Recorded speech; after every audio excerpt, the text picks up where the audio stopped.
Après avoir annexé la Crimée en 2014, le président russe Vladimir Poutine a déclaré que la péninsule ferait désormais partie de la Russie pour toujours. 12 ans plus tard, cependant, cette promesse semble de plus en plus impossible à tenir pour Poutine. Face à l'intensification des frappes ukrainiennes de drones et missiles longue portée dans la région, en coupant ses routes d'approvisionnement et en plongeant la péninsule dans une crise inédite, le contrôle russe sur la Crimée paraît plus faible que jamais. Poutine aurait même officiellement abandonné tout espoir de garder la région, et les actions de son propre peuple le prouvent. Pour les historiens, ces événements ne seront pas une surprise. Plusieurs grandes puissances ont revendiqué la Crimée au fil des siècles, mais aucune ne l'a conservée durablement. La première invasion enregistrée de la région remonte à 513 avant notre ère. C'est à cette époque que l'Empire perse, sous le commandement de Darius Ier, a lancé une grande campagne dans la région. Au fil des siècles, le contrôle est passé entre les mains des Grecs, des Romains et même de l'Empire byzantin. Le premier grand siège de la Crimée a eu lieu au XIVe siècle, lorsque les forces mongoles de la Horde d'Or ont pris pour cible la ville de Kaffa, contrôlée par les Génois, connue aujourd'hui sous le nom de Féodossia. Les Mongols ont encerclé et attaqué la ville de 1343 à 1346, jusqu'à ce qu'ils subissent finalement une épidémie massive de peste bubonique. Ne voulant pas lever le siège et rentrer chez eux, les assaillants ont plutôt orchestré l'un des tout premiers exemples de guerre biologique au monde. Ils ont catapulté des cadavres infectés par la peste dans la ville, ce qui a non seulement forcé les Génois à fuir, mais a aussi entraîné la propagation de la peste noire à travers la Méditerranée et au-delà. Dans les siècles qui ont suivi, la Crimée a subi de nombreux sièges, invasions et tentatives héroïques mais vaines de résistance. Il y a eu par exemple le siège légendaire de Sébastopol, qui a eu lieu pendant la guerre de Crimée et a duré près d'un an, d'octobre 1854 à septembre 1855. Cela impliquait une coalition alliée réunissant la Grande-Bretagne, la France, l'Empire ottoman et la Sardaigne, encerclant et bombardant la ville que les Russes tentaient de défendre en construisant un vaste anneau de bastions tout autour. Même si les maladies, le froid et la famine ont durement frappé les forces alliées, ils finirent par l'emporter, les Russes restants étant forcés de fuir. En 1920, la Crimée fut le lieu de rassemblement de l'armée blanche anti-bolchevique pendant la guerre civile russe. Les restes fragmentés de la force tentèrent de tenir l'isthme de Pérékop, une étroite bande de terre reliant la péninsule au continent, face à l'avancée de l'armée rouge. Ils réussirent à gagner suffisamment de temps pour permettre à environ 150 000 soldats et civils de s'échapper par la mer vers Istanbul, mais finirent par céder sous le poids écrasant de la force adverse. La Seconde Guerre mondiale a montré que la Crimée, loin d'être une forteresse imprenable, est en fait l'un des endroits les plus difficiles au monde à tenir.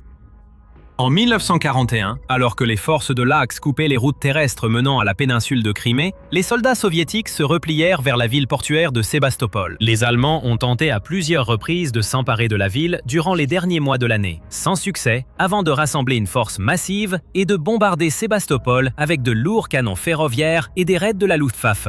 En juillet 1942, les lignes défensives soviétiques s'étaient presque effondrées. Des dizaines de milliers de soldats furent tués ou capturés, et l'Axe prit la Crimée. Quelques années plus tard, en 1944, les soviétiques reprirent le contrôle, en copiant la stratégie des nazis. Ils commencèrent par couper l'armée allemande de toute voie terrestre avant de concentrer une puissance de feu considérable sur Sébastopol même. Bien que les détails diffèrent, beaucoup de ces exemples mettent en évidence les défis inhérents au fait de tenir un endroit comme la Crimée. Et ces défis se résument finalement à une chose simple, quelque chose que même les nations les plus puissantes et les plus riches du monde ne peuvent jamais vraiment contrôler: la géographie.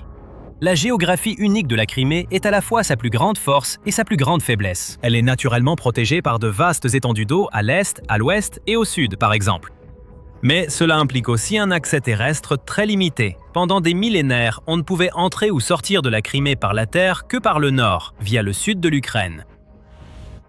Bien que la péninsule possède certaines ressources, elle n'est pas autosuffisante. Toute puissance voulant la contrôler doit assurer l'approvisionnement en nourriture, carburant, eau et autres biens. C'est la clé, les lignes d'approvisionnement. Souvent dans l'histoire, les forces d'invasion ont cherché à couper ces lignes pour rendre la Crimée incontrôlable par l'ennemi.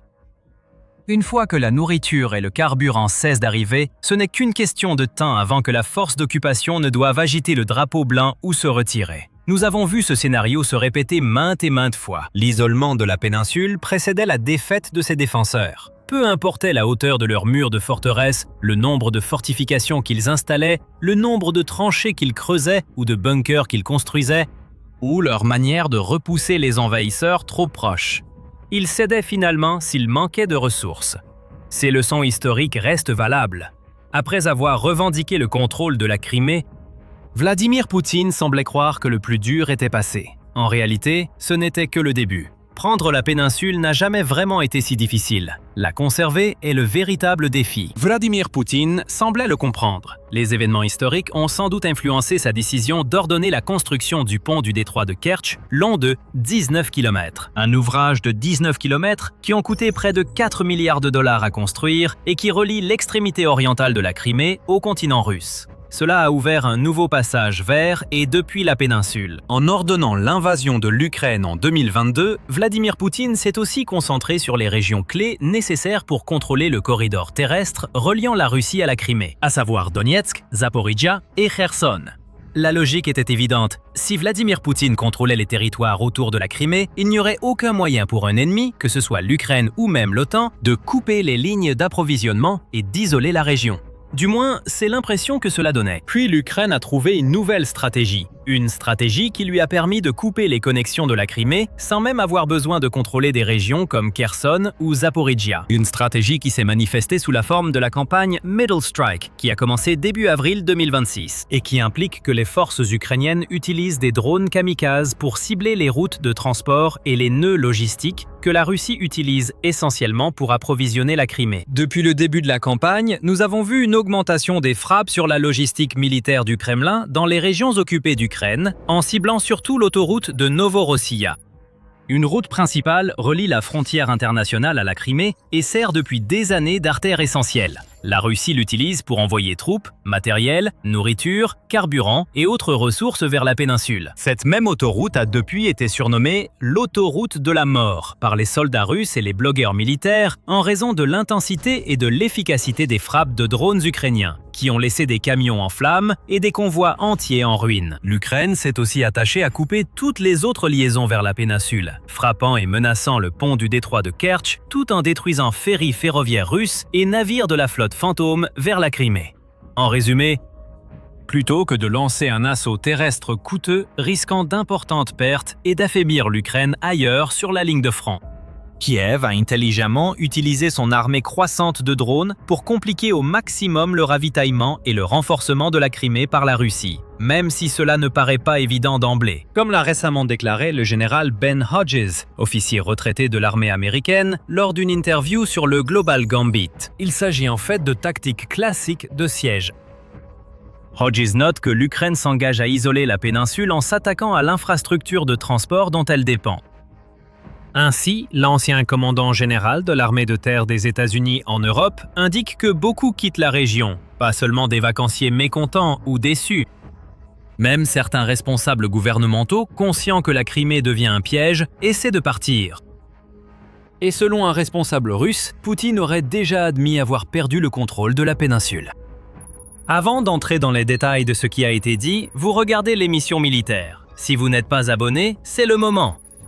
Alors que Poutine n'a pas reconnu publiquement la crise en Crimée et que le Kremlin continue de s'appuyer sur ses tactiques classiques de propagande pour minimiser la situation, un expert, l'économiste Igor Lipset, né à Moscou, pense que le président russe met déjà en œuvre un plan de sortie de Crimée. Dans une interview avec Mark Feigen, ancien membre de la Douma d'État russe, qui travaille aujourd'hui comme défenseur des droits de l'homme, Lipset a affirmé que Poutine est déjà en train de se retirer de la Crimée et qu'il met en place les éléments nécessaires pour justifier cette décision aux yeux du grand public. Il a expliqué que le président n'a aucune intention d'organiser une évacuation humanitaire ou un corridor vert pour les Russes qui restent coincés en Crimée, car il serait trop humiliant pour le Kremlin de devoir demander à l'Ukraine d'arrêter ses frappes afin que l'évacuation puisse avoir lieu.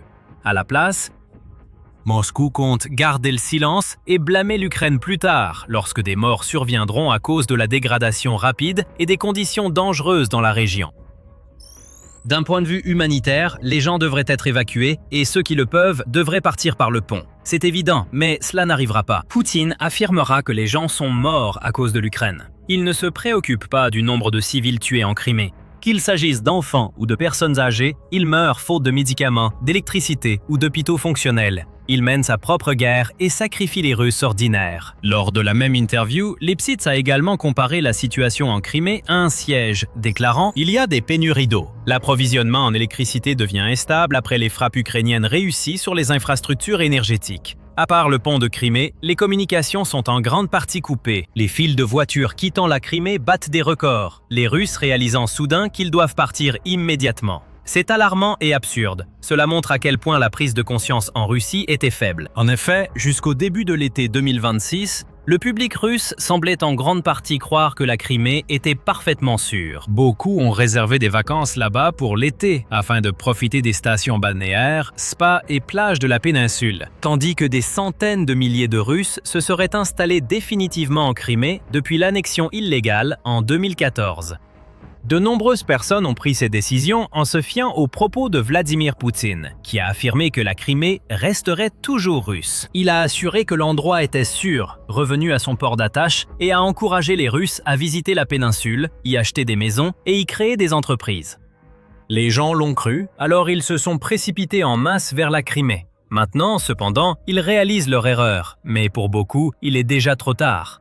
Bien sûr, l'Ukraine ne vise pas directement les civils. Ce n'est pas comme la Russie, elle ne bombarde pas intentionnellement les maisons des gens, ni ne fait exploser des hôpitaux, des églises ou des écoles. Cependant, en coupant les lignes d'approvisionnement vers la région, les forces de Kiev rendent la vie bien plus difficile, non seulement pour les soldats, mais aussi pour les civils. Un état d'urgence a été déclaré dans toute la région. Il a en grande partie été interdit aux habitants d'acheter du carburant, car il y en a tellement peu. De nombreux foyers et entreprises subissent aussi des coupures de courant fréquentes et des pénuries d'eau. De nombreux Russes en Crimée se ruent vers les sorties, formant des files de voitures de plusieurs kilomètres vers le pont du détroit de Kertch. Et d'innombrables personnes publient sur les réseaux sociaux pour exprimer leur peur et leur frustration, exhortant leurs concitoyens à partir ou à rester loin de la Crimée, et interpellant directement Poutine pour son apparente inaction. Encore une fois, les gens ordinaires souffrent à cause de l'arrogance de leur président. Poutine pourrait agir en détournant troupes et ressources pour évacuer la Crimée. Il pourrait admettre le problème et assurer au peuple qu'il fait tout pour les aider. Il pourrait agir honorablement et créer un corridor humanitaire pour permettre à son peuple de fuir en sécurité. Mais il ne l'a pas fait et il est peu probable qu'il le fasse. Au lieu de cela, il reste délibérément silencieux, espérant que le reste de la Russie ne remarquera pas à quel point la Crimée est devenue un enfer, s'appuyant sur ses tactiques habituelles de mensonges et de propagande pour dissimuler la crise.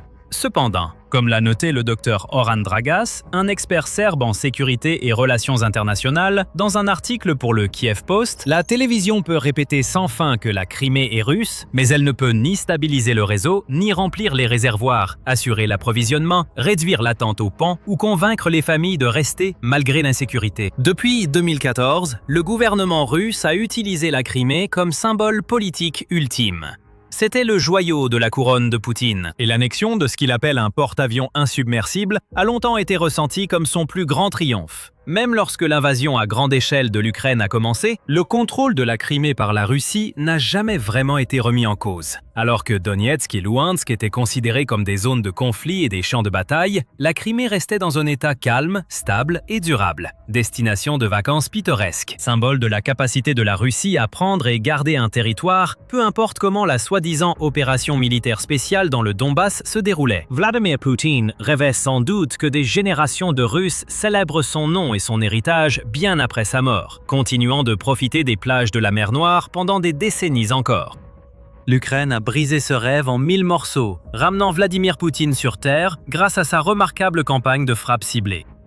Ayant tiré les leçons du passé, elle a suivi les traces de la coalition alliée de la guerre de Crimée, de l'armée rouge durant la guerre civile russe et même des puissances de l'Axe lors de la Seconde Guerre mondiale, en isolant la péninsule, en coupant ses approvisionnements et en rendant sa défense presque impossible. Et peu importe que Poutine l'admette ou non, les faits sur le terrain parlent d'eux-mêmes. La logistique s'effondre, les ressources ne circulent plus, les gens paniquent. Et tous les signes indiquent que la situation ne va pas s'améliorer de sitôt. En fait, il est probable qu'elle continue de se détériorer.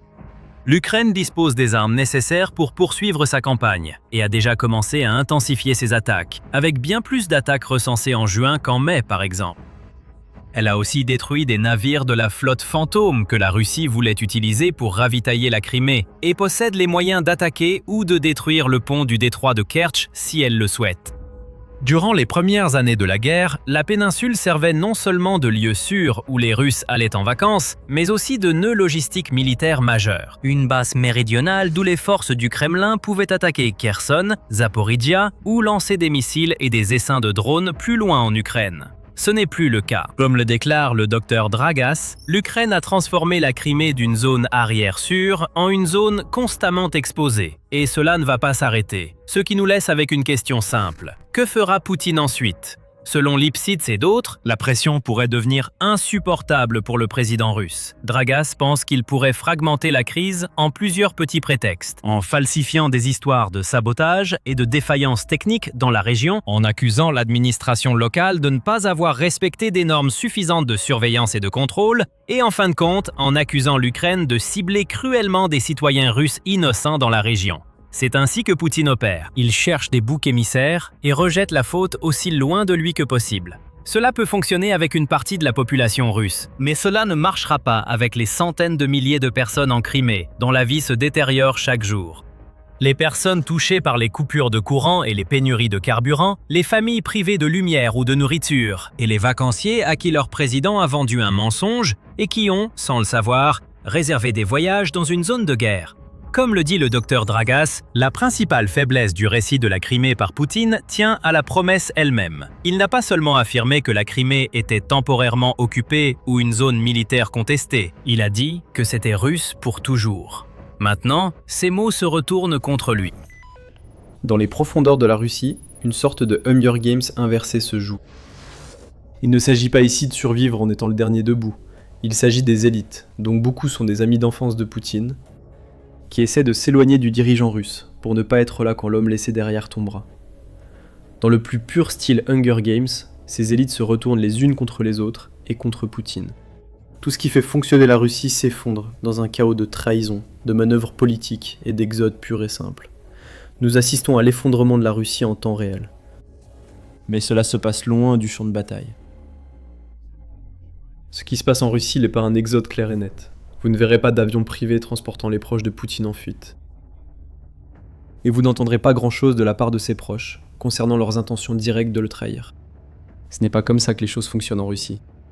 Beaucoup de choses se passent dans l'ombre actuellement. Mais ne vous y trompez pas. Les élites partent tant qu'elles le peuvent. Sauf qu'ils ne partent pas physiquement. Il s'agit plutôt d'un exode de la seule chose que toutes ces personnes, des initiés et des oligarques, jusqu'à Vladimir Poutine lui-même, valorisent plus que tout. L'argent. Alors que l'invasion russe de l'Ukraine engloutit 827 millions de dollars chaque jour. Vladimir Poutine, toujours obsédé par l'Ukraine, ne montre aucun signe d'arrêt. Les soutiens de Vladimir Poutine quittent discrètement le navire. Contrairement aux Hunger Games, Poutine sera abandonné tandis que les autres survivront. Le régime de Vladimir Poutine manque de temps, car la Russie a plus que jamais besoin d'argent pour poursuivre son invasion. Et les initiés et les élites font tout ce qu'ils peuvent pour s'assurer que Vladimir Poutine ne puisse pas mettre la main sur leur argent. Bloomberg a révélé l'ampleur de l'exode dans un rapport du 16 juillet, précisant que certains des Russes les plus riches occupent leur place grâce à leur proximité avec Vladimir Poutine. Envoie des milliards à l'étranger pour empêcher Vladimir Poutine d'y accéder. Ces élites cherchent à éviter les pièges de leur proximité avec lui, notamment quand un dirigeant leur demande de l'argent pour financer sa cause.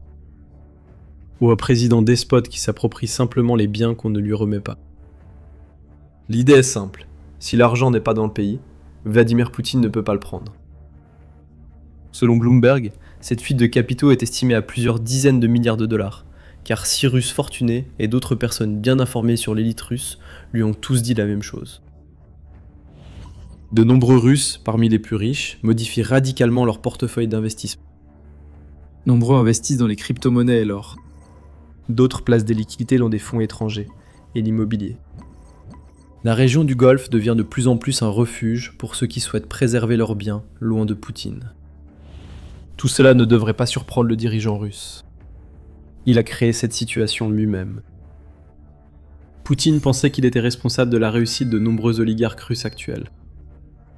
En leur accordant des richesses obscènes en échange de leur refus de faire des vagues, que ces personnes lui resteraient loyales quand il en aurait besoin. C'était une erreur de calcul. Quand on achète des gens uniquement motivés par l'argent, ces gens-là ne vont pas rendre cet argent quand vous viendrez le réclamer. Poutine a essayé. Nous avons mentionné les dons plus tôt. Vers la fin du mois de mars, le Guardian a rapporté que Poutine demandait activement aux élites russes de lui donner de l'argent liquide qu'il pourrait utiliser pour financer sa guerre insensée. Ces élites voient les dépenses quotidiennes, et elles savent que la facture de la défense russe a dépassé les 160 milliards de dollars et continuera d'augmenter. La plupart ont ignoré les appels aux dons. Poutine a également créé de la méfiance parmi ses proches. Depuis 2024, les autorités, soutenues par le Kremlin, ont régulièrement saisi les biens de certains des Russes les plus riches, ciblant ceux qui cherchaient à garder un lien avec l'extérieur. Mais ces saisies ne pouvaient mener Poutine que jusqu'à un certain point. Finalement, son besoin désespéré de financer la guerre en Ukraine l'amènera à viser toute personne en Russie ayant de l'argent, amis ou ennemis. Des amis le voient aussi. C'est pourquoi ils retirent leur argent aussi vite que possible. En fait, nous voyons déjà cela se produire. L'histoire d'Arkady et Boris Rotenberg montre que Poutine fera tout ce qu'il faut pour rester en vie, même si cela signifie détruire ceux qui lui sont les plus proches. Ses frères sont des amis de longue date de Poutine. Ils ont même servi de partenaires d'entraînement au judo, aidant directement Poutine à se forger une image de grand homme fort, capable de protéger la Russie.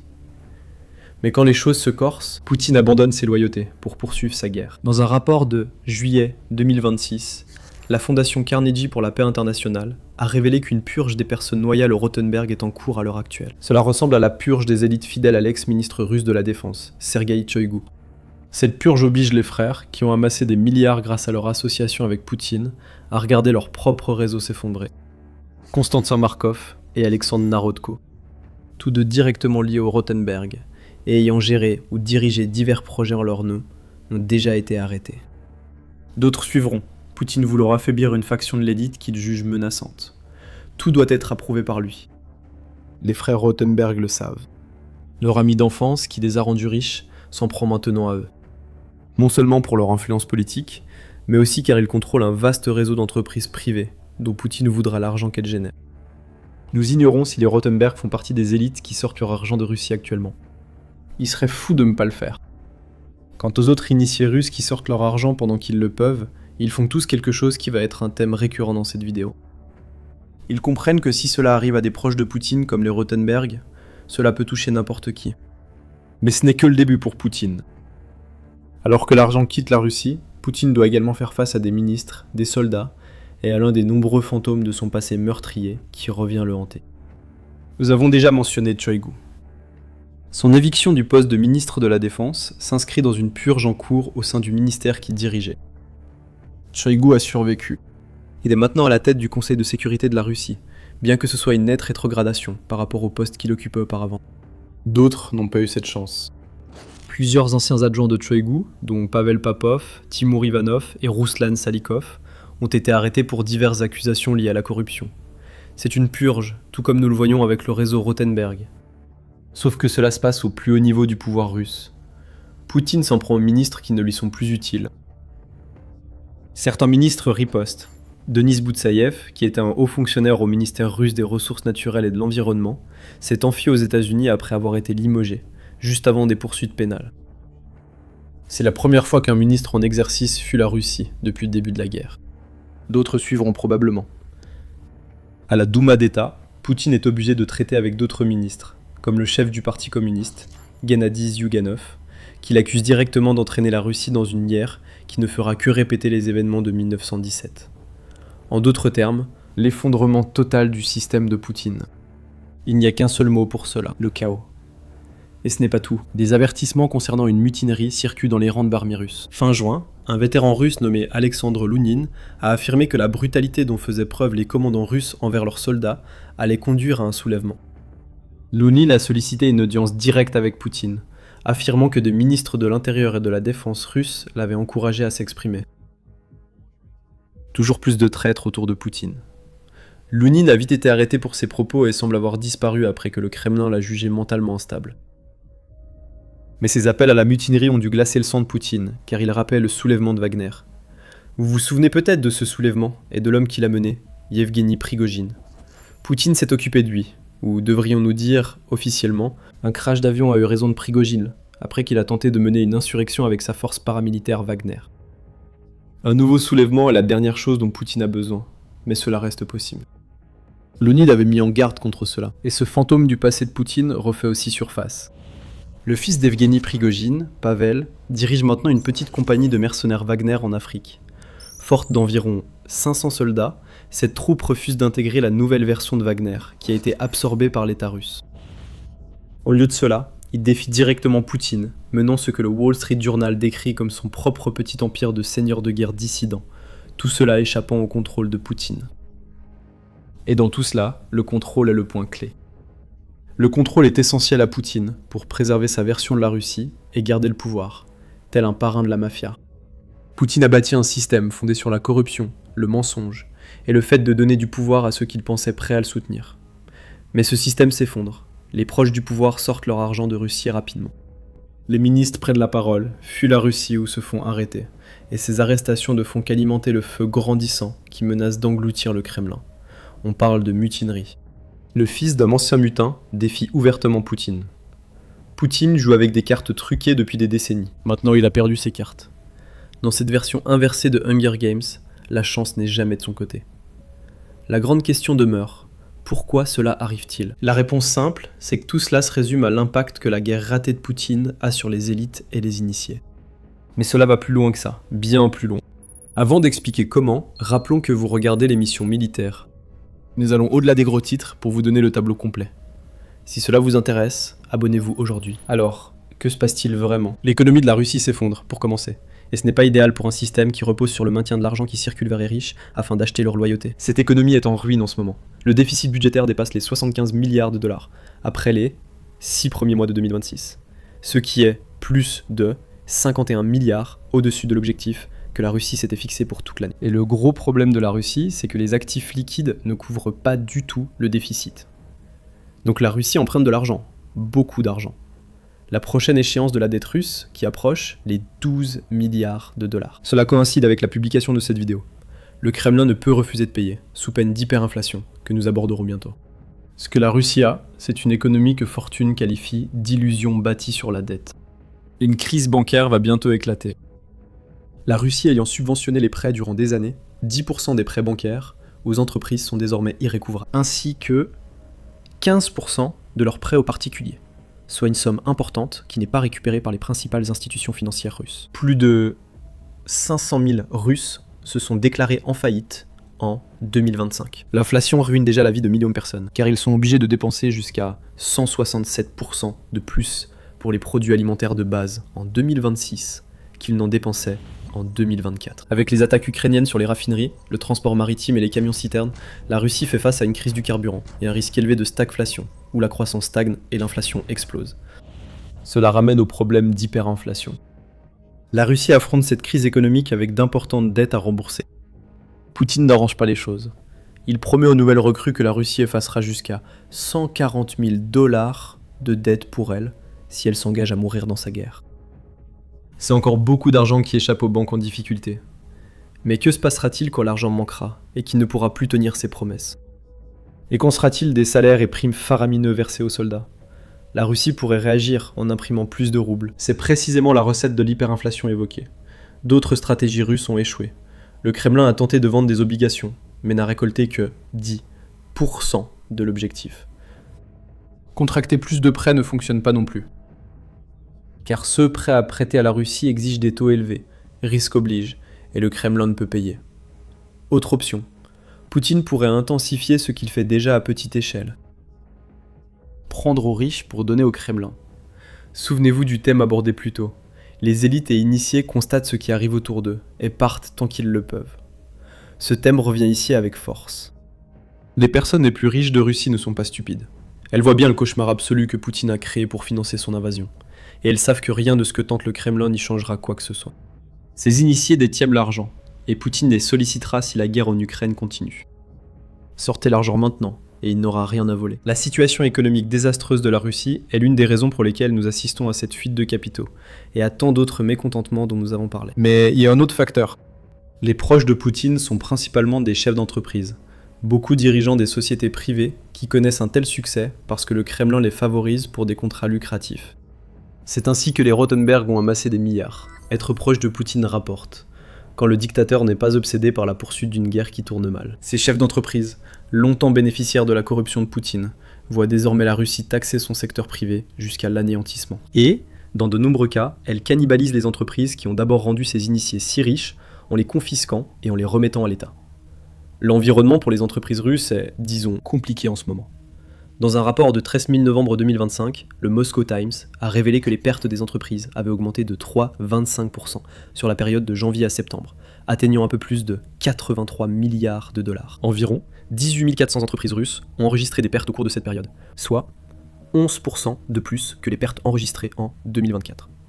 La fondation Gemstown ajoute que près de 30% de toutes les entreprises russes sont devenues non rentables en 2025, avec des pertes cumulées d'environ 100 milliards de dollars d'ici la fin de l'année. Avançons jusqu'en juillet 2026, et Metso rapporte que l'activité économique en Russie a chuté de façon si drastique qu'elle est revenue au niveau du printemps 2022. Vous vous souvenez sans doute du moment où Poutine a lancé l'invasion, selon le service de renseignement extérieur ukrainien. L'activité économique en Russie est retombée au niveau du printemps 2022. L'indicateur du climat des affaires, calculé par la Banque centrale russe en juin, est tombé à moins 3,6 points, contre 0,9 en mai. Un zéro sur cette échelle distingue croissance et contraction, donc les entreprises ne croient plus à une amélioration. Ce n'est pas le meilleur moment pour faire partie de l'élite économique qui dirige des entreprises en Russie. La perspective d'augmenter les revenus diminue, d'autant plus avec la cannibalisation évoquée. Nous avons déjà évoqué les saisies d'actifs. Nous en avons vu l'exemple parfait le 19 juin, lorsque le Kremlin a transféré la gestion de la société Elma, l'un des plus grands propriétaires russes d'immobilier logistique et industriel, à l'entreprise d'État Neftkim Remstroy. Cela représente environ 1,05 million de mètres carrés de terrain perdu, simplement remis à l'État pour que le Kremlin en profite. Ce n'est qu'un exemple. En juillet 2025, la Russie avait saisi plus de 50 milliards de dollars d'actifs d'entreprises privées, dont beaucoup appartenaient à des entreprises occidentales parties après l'invasion. Plus de 800 entreprises ont été nationalisées depuis le début de la guerre. C'est une cannibalisation d'entreprises privées pour financer une guerre que les proches de Poutine ne veulent pas vraiment rejoindre. Et encore une fois, nous revenons à ce thème. Toute personne qui possède une entreprise privée en Russie va maintenant se demander quand viendra son tour. Poutine a créé tout cela. Trop de mensonges, tricheries et coups bas de sa part l'ont mené sur cette voie. Incapable de voir son incompétence et ses conséquences sur la Russie, Poutine se retrouve laissé pour compte dans ses Hunger Games à l'envers. Un à un, ses proches, élites et complices, comprennent qu'ils ne sont pas en sécurité, même en se rapprochant de Poutine. En réalité, être proche est une calamité. Shoigu et les Rothenberg peuvent en témoigner. Quand Poutine a besoin de quelque chose, il essaiera de l'obtenir, que ce soit par la coercition ou par la force. Maintenant, alors qu'il vit dans la peur, passant la plupart de son temps dans des bunkers et se livrant à la paranoïa qui a envahi sa vie, Poutine a perdu le contrôle. Les élites qu'il pensait contrôler font tout ce qu'elles peuvent pour lui échapper, car elles préparent leur vie après Poutine, au lieu d'aider Poutine à atteindre ses objectifs. Le dirigeant russe approche à grands pas de la fin du chemin. Lorsqu'il atteindra cette fin, il ira droit dans le vide, sans que personne ne cherche à l'arrêter. C'est une histoire ancienne, le dictateur tout-puissant cause sa propre chute. Tant que Poutine restera au pouvoir, la Russie poursuivra sa descente. Et ne me parlons pas seulement d'économie. Les Russes arrivent. Mais cette fois, ils ne viennent pas pour l'Ukraine. Ils viennent pour Poutine. Dans un coup de gueule explosif publié sur les réseaux sociaux, un vétéran militaire russe a révélé la véritable nature de l'armée de Poutine. Des abus ont été allégués. Un appel à la mutinerie retentit. Les soldats russes menacent désormais activement le pouvoir de Poutine, alors que Wagner 2.0 semble se profiler à l'horizon. La réponse du Kremlin a été rapide. La brutalité de Poutine vient d'être révélée, portant un nouveau coup à son pouvoir. Et la Russie semble désormais être sa propre plus grande menace. Dans son discours explosif, un ancien commandant d'une escouade de reconnaissance de l'armée russe, nommé Alexandre Lounine, a décrit exactement à quoi ressemble la vie dans l'armée de Poutine. Ancien membre du bataillon de volontaires Souda-Soudorov. L'exposé de Lounine a visé directement Poutine, son armée et la direction du Kremlin, affirmant que les soldats russes sont torturés et maltraités par leurs commandants. Et que les ordres qu'ils reçoivent sont souvent stupides, suicidaires, et semblent n'avoir d'autre but que d'envoyer plus de chair à canon dans le broyeur. Lounine a demandé à rencontrer directement Poutine pour lui révéler la vérité que personne ne lui dira. D'habitude, ce genre de choses serait étouffé par la Russie. Après tout, qu'est-ce qu'un soldat mécontent parmi des millions ? Mais Lounine ne s'est pas arrêté à dénoncer l'armée russe et ses méthodes abusives. Lounine a affirmé qu'en l'absence de rencontre avec Poutine, le dirigeant russe risquait l'échec total de son invasion de l'Ukraine. Lounine a averti qu'une mutinerie menace et que la seule solution est de montrer à Poutine comment ses commandants traitent leurs soldats. Si je n'arrive pas au Kremlin dans un avenir proche et n'apparais pas en direct à vos côtés, l'armée tournera ses armes contre le Kremlin, a déclaré Lounine, sur fond d'affirmations selon lesquelles il avait rencontré des hauts responsables du ministère de la Défense et des services de sécurité russes. L'implication semble claire. Lounine avertit Poutine qu'il fait face à un soulèvement, et que celui-ci pourrait bien bénéficier du soutien de membres des plus hauts échelons du régime du président russe. Ce n'est pas un bluff, a averti Lounine en concluant son message. Impossible de laisser ce message inaperçu. Si le Kremlin espérait garder cela secret, ses espoirs ont été anéantis moins de 24 heures après le message de Lounine. C'est le temps qu'il a fallu pour que l'avertissement de l'ancien soldat atteigne 12 millions de vues sur les réseaux sociaux. Celui-ci, Poutine ne peut pas l'ignorer. L'avertissement circule, et de nombreux Russes l'ont déjà vu. Cependant, des conséquences de la viralité de la vidéo ont été étranges. D'un côté, Lounine semble avoir tenté de revenir sur certains de ses propos. Après que son message ait attiré autant d'attention, il a assuré ne pas vouloir organiser ou appeler à un coup d'État, mais qu'il espérait plutôt transmettre des informations sur les véritables conditions que subissent les soldats russes dans leur armée. Il a aussi répété que des responsables du ministère de la Défense et des services de sécurité l'avaient incité à soulever ces questions publiquement. Aucune preuve n'a été fournie pour étayer ces propos, rapporte Radio Free Europe Radio Liberty, ce qui n'est pas surprenant. Aucun haut responsable de l'une ou l'autre de ces organisations ne va se compromettre en soutenant un message qui brise l'illusion dans laquelle Poutine vit si joyeusement. Les commentaires ultérieurs de Lounine ont également laissé entendre que toute rébellion se ferait discrètement et que personne ne viendrait le prévenir. Et par-dessus tout cela, Lounine a rapidement retiré sa demande d'audience en personne avec Poutine, affirmant plutôt qu'il voulait informer le dirigeant russe des abus et des pots de vin qui ont lieu au sein de sa propre armée. Une contradiction presque immédiate. Peut-être que Lounine, qui portait auparavant le nom d'Alexandre Postolov, commençait à avoir peur. Mais au milieu de toutes ces contradictions, Lounine faisait quelque chose qui laissait penser qu'il était très sérieux au sujet de ses affirmations concernant une mutinerie imminente. Il travaillait activement pour étayer ses propos dans les jours qui ont suivi l'envoi de son message. United 24 Media rapporte qu'il a commencé à recueillir des témoignages d'autres militaires russes sur les abus qu'ils avaient subis, affirmant une fois de plus qu'il avait l'intention de transmettre tout cela à Poutine. Lounine a déclaré qu'il existe des milliers de tels témoignages, dont beaucoup sont accompagnés de preuves vidéo des abus subis. Aucun n'a été partagé sur les réseaux sociaux. Lounine semblait vouloir tout réserver pour sa rencontre avec Poutine. C'est aussi étrange.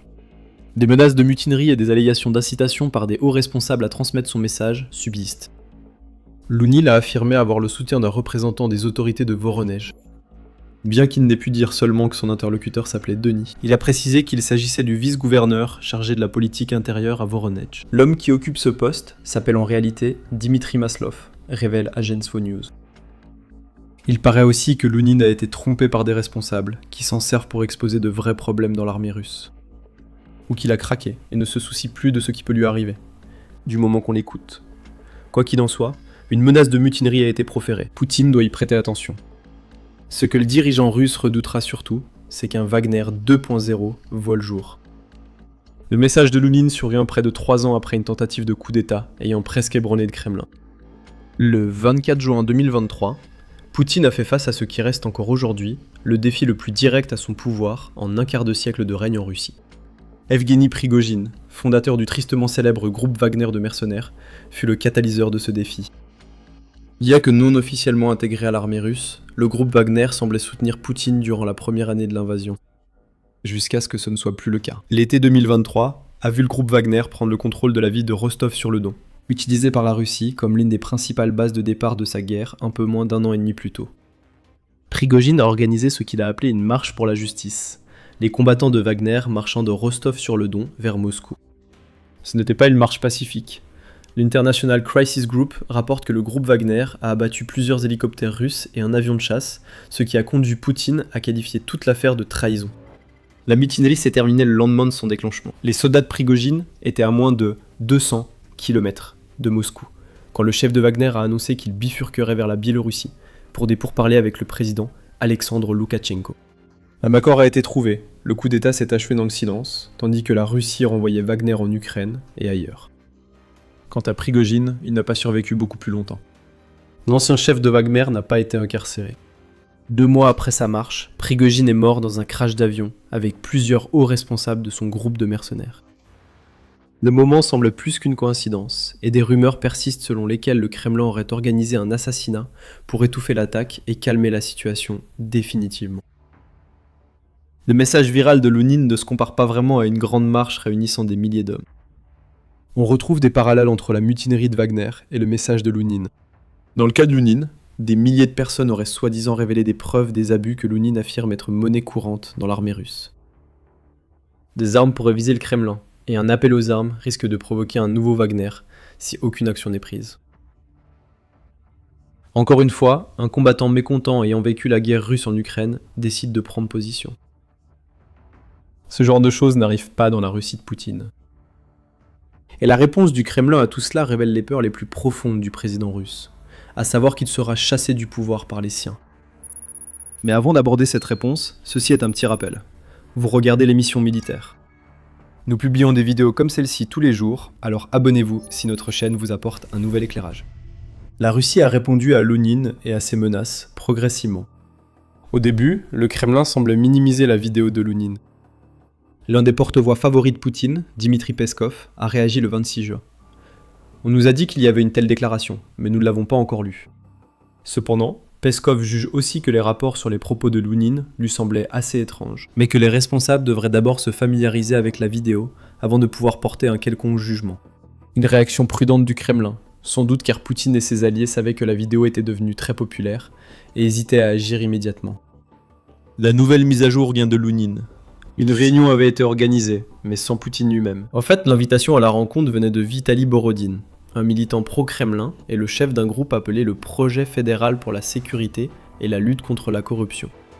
Le groupe, sans lien officiel avec le Kremlin, dépose souvent des dénonciations contre des personnalités publiques dans le cadre des prétendues tentatives de Poutine pour endiguer la corruption dans les rangs russes. Vitaly Borodine m'a contacté et m'a invité à Moscou pour exprimer mes préoccupations et les problèmes accumulés, a déclaré Lounine. À un moment, nous pensions obtenir le reportage déclenchant la mutinerie, mais le Kremlin y a mis fin. Le 28 juin, DW a annoncé que Lounine avait subi le sort auquel beaucoup s'attendaient dès qu'il avait fait le buzz. Il avait été arrêté, soi-disant, pour 11 jours. Comme souvent dans cette histoire, les informations sont assez confuses et contradictoires. L'épouse de Lounine, Tatiana, a déclaré à la chaîne Telegram My Life que Lounine prévoyait de se rendre à Moscou en voiture, après avoir reçu l'invitation de Borodine. Les préparatifs ont commencé le 26 juin, mais Lounine n'a pas pu aller loin. Durant la nuit, des personnes se disant policiers sont arrivées à Lysinovka, région de Voronezh, pour le chercher. Ils l'ont trouvé pendant que Tatiana gardait les enfants à la maison. Tatiana dit avoir eu des nouvelles de son mari, vivant et en bonne santé. Il a demandé qu'aucune autre vidéo ou information sur sa situation ne soit diffusée sur les réseaux sociaux. Donc Lounine est en détention. Lounine entama la marche de Wagner, seul dans sa voiture, en allant voir un homme censé l'aider à divulguer les preuves de mauvais traitements qu'il avait réunis. Était-ce un piège ? Le Kremlin s'est-il servi des promesses de rencontre de Borodine pour éloigner Lounine de sa famille afin de le faire arrêter ? Le Kremlin savait-il qu'en laissant Borodine donner la parole à Lounine, exposant ainsi les abus dénoncés, cela risquait de provoquer la mutinerie que l'ancien soldat annonça à Poutine en cas d'inaction ? Nous ne le saurons peut-être jamais. Et il sera intéressant de voir si ces 11 jours d'incarcération se transforment en bien plus. La Russie a beaucoup d'expérience quand il s'agit de faire disparaître des personnes qui se mettent Vladimir Poutine à dos. Il y a de fortes chances que Lounine se retrouve bientôt du mauvais côté d'une fenêtre ouverte, comme cela est arrivé à tant de ceux qui ont ne serait-ce que suggéré que Poutine pourrait être écarté du pouvoir. 2 choses sont certaines dans cette histoire confuse et chaotique. Premièrement, Poutine a été humilié par l'un de ses anciens soldats, qui a lancé un appel à la mutinerie vu par des millions de personnes. Et deuxièmement, même sans les témoignages que Lounine tentait d'apporter à Moscou, il existe de nombreuses preuves qui révèlent l'horreur de servir dans l'armée russe. Des abus sont monnaie courante dans l'armée russe, et il n'est pas difficile d'en trouver la trace, même sans les témoignages que Lounine affirme posséder. Radio Free Europe Radio Liberty souligne que de nombreux rapports faisaient état de soldats russes punis et détenus dans des fosses, dans des caves et d'autres lieux de détention de fortune, s'ils refusaient de participer à des assauts suicidaires sur les lignes de front de la guerre. Il y a également eu des rapports qui confirment les affirmations de Lounine, selon lesquels des commandants exigeraient des pots de vin de la part des soldats en échange d'être retenus lors des offensives les plus dangereuses. Certains conscrits auraient payé jusqu'à près de 13 000 $ à leur commandant pour éviter le combat en Ukraine. Il existe une culture du sadisme sur les terrains d'entraînement de l'armée russe. Surtout si un soldat s'avère différent de la norme. Un ancien soldat, nommé Artem Biko, raconte à Radio Free Europe, Radio Liberty, qu'il a été affecté à la 273e brigade d'artillerie russe et que l'entraînement est devenu un enfer pour lui lorsqu'il a été révélé qu'il était bisexuel. J'ai été violemment harcelé. Ils m'ont mis 5 gilets pare-balles, ce qui rendait la marche très difficile. J'ai vomi, puis perdu connaissance. Ils m'ont mis un masque à gaz, me forcé à courir et ramper. Ça m'a semblé l'enfer, mais ce n'était que le début, raconte Bikov. Ajoutant que les passages à tabac réguliers avec des bâtons, les soldats qui se faisaient frapper les mains avec des marteaux ou qui étaient menottés à des radiateurs étaient toutes des choses qu'il a observées. Certains préfèrent témoigner anonymement sur les abus subis, étant moins francs à ce sujet. Dans un article de janvier, TVP World a rapporté que des milliers de plaintes officielles envoyées au Kremlin avaient été publiées en ligne par inadvertance par le gouvernement russe. Elles correspondaient largement à ce que Beikov affirme et à ce que Lounine voulait montrer à Poutine. Une longue liste de plus de 6000 plaintes adressées au médiateur des droits de l'homme de Russie, reçues entre avril et septembre 2025, évoquaient des familles craignant pour la vie des soldats au front. Des troupes sanctionnées pour avoir refusé des missions suicidaires, envoyées en Ukraine avec des drapeaux russes, les exposant ainsi comme cibles. Même des personnes en fauteuil roulant étaient envoyées en première ligne pour épuiser davantage de munitions ukrainiennes. Ce rapport apporte une nuance intéressante à l'histoire. Lounine a affirmé qu'une mutinerie se préparait et qu'il voulait montrer à Poutine les preuves des abus, afin que le dirigeant russe puisse agir avant que cela ne commence. Ce rapport de janvier indique que le Kremlin reçoit de nombreux signalements d'abus. Des milliers en quelques mois, et sans doute plusieurs milliers de plus. Qu'est-ce que cela nous montre ? Poutine sait déjà que l'armée russe commet des abus. Il s'en fiche tout simplement. Ces histoires semblent courantes pour une armée qui s'est autant appuyée sur la brutalité et le sadisme pour pousser ses soldats vers le front, que sur une quelconque adhésion à la vision de Poutine pour conquérir l'Ukraine. Le Centre d'études sur la géopolitique et la sécurité a déclaré en mars 2024 que la culture militaire russe se caractérise par une grande tolérance à la souffrance et à la violence, et que cela était une caractéristique bien avant le début de la guerre en Ukraine. L'idée semble être que pour commettre des actes de brutalité, les soldats doivent y être exposés. Ils doivent eux-mêmes subir des abus. Ils assistent à la punition et à la torture de camarades désobéissants ou non conformes aux ordres de leur commandant. Lounine n'allait pas faire de révélation à Poutine. Il allait simplement dire aux dirigeants russes que son armée fonctionne exactement comme prévu. Donc, si rien de ce que Lounine prétendait vouloir montrer à Poutine n'est une nouveauté pour le dirigeant russe, alors pourquoi cela a-t-il de l'importance ? La réponse simple à cette question est que la vidéo de Lounine a rendu ses abus publics auprès de personnes qui n'en avaient peut-être jamais entendu parler en Russie. Et cela démontre qu'il y a des soldats qui en ont plus qu'assez, et qui sont prêts à mettre fin à la guerre. Une mutinerie pourrait éclater, la lassitude de la guerre poussant des hommes comme Lounine à se mettre en danger, en prenant des mesures désespérées. Si Lounine dit vrai sur l'influence du ministère de la Défense et des services secrets, certains proches de Poutine pourraient aussi ressentir cette lassitude. Ils cherchent une issue. Déposer Poutine semble la seule option. L'armée russe est épuisée. Radio Free Europe, Radio Liberty signalent un débat public grandissant parmi l'élite russe sur l'arrêt possible de la guerre. La tension monte. Poutine doit même faire face à des membres de la Douma d'État russe qui lui disent qu'une révolution semblable à celle de 1917 approche. C'est le message que Gennady Zyuganov, chef du Parti communiste russe, avait adressé à Poutine en avril, avertissant que le coût militaire et économique de la guerre pourrait marquer la fin de Poutine. Pour le dirigeant russe, les propos de Lounine n'étaient pas de simples divagations d'un homme à bout. Ils faisaient écho à des paroles plus raffinées mais tout aussi dangereuses, prononcées par certaines des personnes les plus puissantes de Russie. Sur le terrain, la Russie continue de faire très peu de progrès en Ukraine, et à l'intérieur du pays, plus de drones que jamais pénètrent sur le territoire de Poutine, certains atteignant même Moscou. Même Poutine a dû reconnaître que les pénuries de carburant résultent des attaques ukrainiennes sur les infrastructures pétrolières russes. Donc Lounine n'a peut-être pas lui-même mené un coup d'état façon Wagner 2.0. Mais il a averti d'une mutinerie, et il est clair que l'attitude envers Poutine et sa guerre change à l'intérieur de la Russie. Qu'un ancien soldat exprime publiquement son mécontentement et révèle à des millions les abus dans l'armée, c'est déjà grave.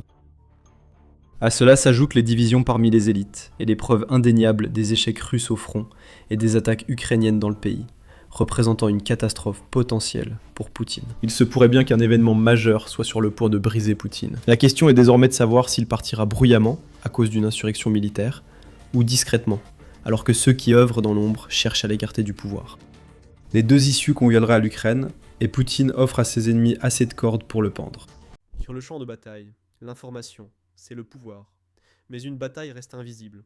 Chaque jour, des courtiers en données collectent, regroupent et vendent vos données personnelles sans votre connaissance ni votre consentement. Notre sponsor du jour, Inconi, vous aide à effacer ces données de centaines de bases de données en seulement quelques clics. Vos données personnelles et familiales, comme adresse et téléphone, pourraient être en ligne sans que vous le sachiez. Cela peut entraîner des appels indésirables, des arnaques et des vols d'identité. C'est dangereux pour vous et votre famille. C'est pourquoi j'utilise Inconi. Inconi trouve automatiquement où vos informations personnelles sont exposées et envoie des demandes de suppression en votre nom. Ils ne peuvent pas vous nuire s'ils ne peuvent pas vous trouver. Et avec le forfait illimité, vous pouvez aller encore plus loin. Collez simplement le lien d'un site exposant vos données. Et les experts en confidentialité d'Inconi prendront en charge les suppressions personnalisées. Commencer ne prend que quelques minutes, et après une autorisation unique, Inconi s'occupe du plus gros du travail pour vous. Reprenez le contrôle de votre vie privée dès aujourd'hui. Utilisez notre code spécial pour obtenir 60% de réduction sur n'importe quel abonnement annuel Inconi. Scannez le code QR ou cliquez sur le lien ci-dessous et commencez à supprimer vos informations personnelles du web. Vous savez déjà que l'information, c'est le pouvoir. Utilisez maintenant ce pouvoir pour vous protéger et reprendre le contrôle de votre vie privée avec Inconi. Pendant des décennies, on admettait presque universellement que l'argent était la ressource la plus importante du monde militaire. Une armée bien financée aurait toujours un avantage sur celles qui ont moins dépensé. Les pays ayant des moyens financiers considérables étaient toujours plus puissants que ceux au budget de défense limité, et les équipements les plus chers primeraient toujours sur des alternatives plus simples et économiques. Depuis 2022, l'Ukraine a réécrit chacune de ses règles. Malgré une force, des ressources et un budget bien moindre que son adversaire, elle mène cette guerre. Elle a constamment défié les pronostics. Elle a déjoué la Russie par sa stratégie et ses manœuvres, pour transformer ce qui aurait pu être un conflit rapide en une guerre qui dure maintenant depuis plus de 4 ans et qui ne montre aucun signe de se terminer, comme le Kremlin l'avait imaginé. Et les forces de Kiev viennent de donner une véritable leçon de rentabilité militaire, en utilisant un équipement à 500 $ pour abattre un avion valant plusieurs millions de dollars. Envoyant un message qui menace de briser les fondements sur lesquels la machine de guerre russe a été bâtie. Ce n'est pas la première fois que nous entendons une histoire comme celle-ci. L'Ukraine s'est forgé une réputation étonnante pour avoir construit l'une des forces militaires les plus efficaces au monde, en utilisant à plusieurs reprises du matériel relativement abordable pour perturber, endommager et détruire des équipements russes qui valent une fortune en comparaison. Elle a sans cesse utilisé des drones bon marché pour bombarder navires, avions, blindés et infrastructures ennemies. Et l'Ukraine vient de réussir à nouveau, provoquant une nouvelle perte totalement humiliante pour des commandants russes, qui devront y réfléchir en pensant une fois de plus leurs blessures. L'incident s'est produit dans la matinée du 15 juillet, près de Vyazova, dans l'oblast de Belgorod, en Russie. Elle a été menée par la 427e brigade autonome des systèmes sans pilote d'Ukraine, nom de code RAROG, comme l'a confirmé le commandant des forces des systèmes sans pilote des forces armées ukrainiennes, Robert Brovdi, plus connu sous son indicatif d'appel Magyar. Magyar est devenu le visage des opérations de drones ukrainiennes et partage souvent en premier les détails des nombreuses frappes de drones du pays. Quelques heures après l'attaque, il a publié une vidéo montrant exactement ce qui s'est passé. L'extrait montre un hélicoptère russe survolant des champs, tandis qu'un drone ukrainien s'en approche par l'arrière. Le drone vole à la même hauteur que l'hélicoptère pendant quelques secondes, avant de monter et de le frapper par le dessus, entrant en collision directement avec ses hélices. Ce n'était pas n'importe quel hélicoptère. C'était un Mi-28, un hélicoptère d'attaque militaire lourd, tout temps, jour et nuit, anti-char, qui remonte à l'époque de l'Union soviétique. Il a été fabriqué pour la première fois au début des années 80, mais n'a été officiellement introduit dans les forces armées qu'en 2009, en raison de facteurs et de retards dus à la mise en concurrence pour les contrats militaires et à l'effondrement économique de l'Union soviétique. Mais ne vous laissez pas tromper par le long développement du Mi-28. C'est un équipement militaire des plus sérieux, avec une longueur de plus de 17 mètres, une hauteur de 3,8 mètres et une envergure de 4,88 mètres. Le 1000 Mi-28 impressionne par ses dimensions. Il affiche un poids maximal au décollage de 11 500 kg, soit un peu plus de 25 000 livres, et peut transporter jusqu'à 1720 litres, soit 450 gallons américains de carburant en interne, plus 571 litres supplémentaires, soit 151 gallons dans des réservoirs largables. Propulsé par une paire de moteurs à turbine Krymov VK 2500 de 2194 chevaux chacun, il peut atteindre une vitesse de croisière impressionnante de 270 km/h, soit 170 miles par heure, et des vitesses maximales d'environ 320 km/h, soit 200 miles par heure, lorsque cela est nécessaire, avec une autonomie pouvant atteindre 435 km, soit 270 miles, et une endurance de 2 heures. Le 1000 Mi-28 a été conçu pour des missions d'attaque, et il a suffisamment de puissance de feu pour menacer toute cible sur sa route.